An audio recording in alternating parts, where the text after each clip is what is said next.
organise the speech in a manner that best achieves those purposes, ensure that the beginning, body and conclusion reinforces the purposes, project sincerity and conviction and control any nerves you may feel. 5 to 10 minutes. Ladies and gentlemen, please welcome to the station Lewis Rogerson.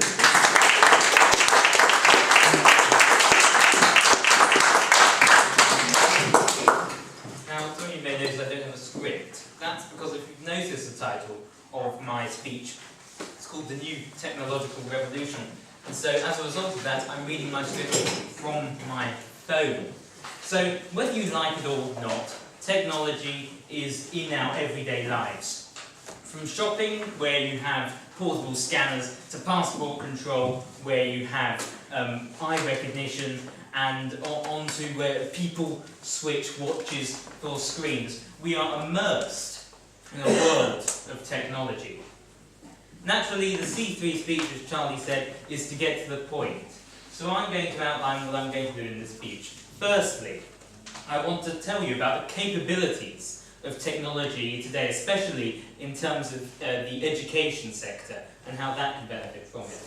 Secondly, I'd like to outline the future of education and classroom and how technology changes this.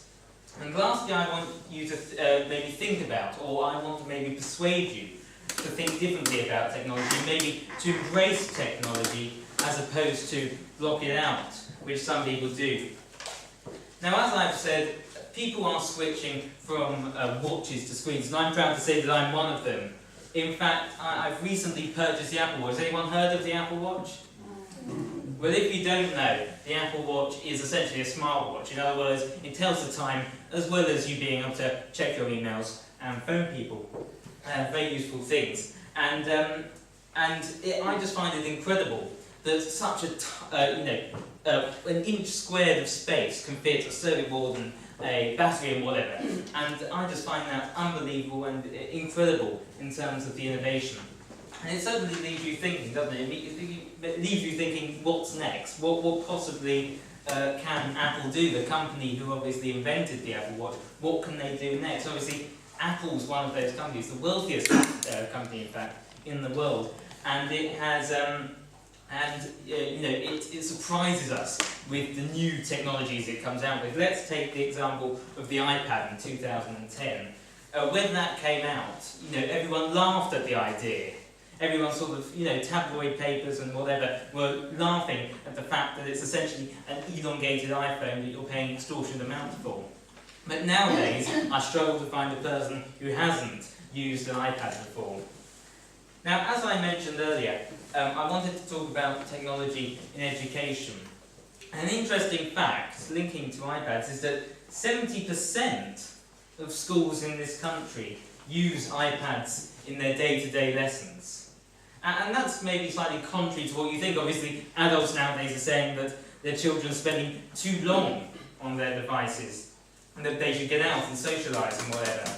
But what if every single student in the country had the ability to use a device effectively? What if every single classroom had devices so that their lessons can be drastically improved? I think it would be a real benefit to education.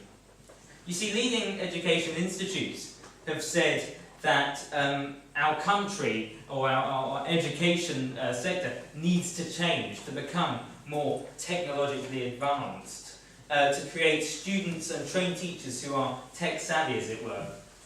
And as I said, technology is readily involved in our everyday lives. I mean, is there anyone here who doesn't have a mobile phone? I'm not surprised. It is the fact that every single day of our lives we are surrounded by technology. I mean, the word Google now in the Oxford English Dictionary is a verb. To Google something is actually grammatically correct, which shows you how, we can't really escape this. So, isn't it important to introduce technology to children in schools? Not only to immerse students or give students the ability to utilise technology effectively, especially in the workplace, but also to ensure that students can reach their full potentials with the use of technologies. Now this is seen on a global scale.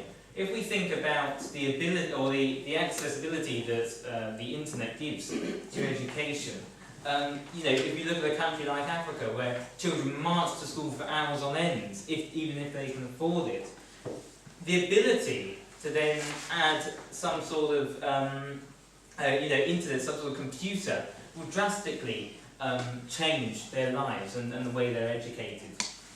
Now, in fact, this is actually currently being tested. A 10-year trial has already happened, but they're continuing to do it, where a professor of computer science put a computer in a slum in Delhi, in India, and he left it there. He said that there's a computer here free to use.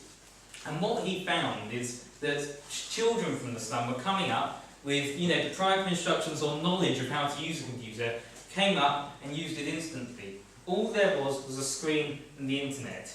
Yet these students were able to, or these children were able to go up and use the internet to learn. They actually used their own initiative, their own intuition, to learn about whatever they wanted to, because the internet was there. And I think the most incredible part about that is the fact that they taught themselves how to use a computer. I think it shows how accessible technology is to everyone, really. If students can use the technology, they can go up to a computer, not having seen one before, and immediately use it. Surely that's a sign of it being worthwhile. And so, what remains for the future of the classroom? Well, after all, the classroom must exist. That's the number one factor. But, it is true that the education system needs to be radically reformed over the next few decades to accommodate for the influx of new technologies, to produce students and train teachers to be more tech-savvy, as it were, as I've said. Now, finally, what can you take away from this speech? Now, I'm not suggesting you should all go out and buy Apple Watches. Believe it or not, I'm not an Apple salesman. However, what I do want you to take away from this speech is, technology is not a bad thing. And it provides people, if anything, with the potential to learn. And, or even, I think the most important thing is to ensure that we all invest time into thinking about new technologies. Since, after all, the world of technology is essentially endless. Thank you.